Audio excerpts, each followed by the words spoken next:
മനാഫിന്റെ കൂടപ്പുറപ്പല്ല, മനാഫിന്റെ വീട്ടിലെ അംഗമല്ല.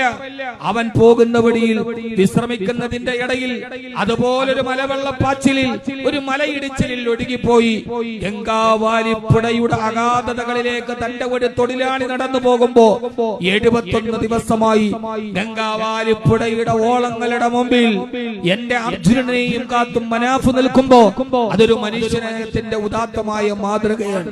അവനെ ഗംഗാവാലിപ്പുഴയുടെ ഓളങ്ങൾക്ക് വിട്ടുകൊടുത്തിട്ട് ഞാൻ തിരിച്ചു വരില്ല, എനിക്ക് അർജുന വേണം, എന്റെ ലോറി നിങ്ങൾ എടുത്തോളൂ. ഇന്നവൻ പറയുന്ന കരള് പിളർക്കുന്ന ഒരു വാർത്തയുണ്ട്.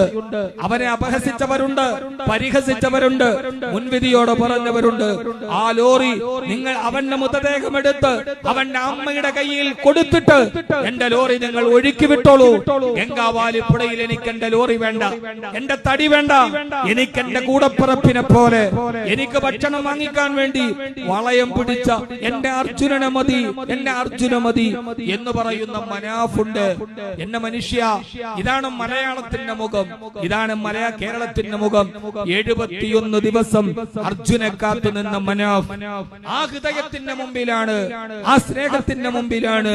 ജാതിയില്ലാത്ത, മതമില്ലാത്ത ഒരേ ഒരു ജാതി, മനുഷ്യൻ എന്ന ജാതിയുടെ മുമ്പിൽ എല്ലാം സമർപ്പിച്ച ഈ മനുഷ്യരൂപങ്ങളാണ് ഈ കെട്ടകാലത്ത് നമ്മുടെ പ്രതീക്ഷ.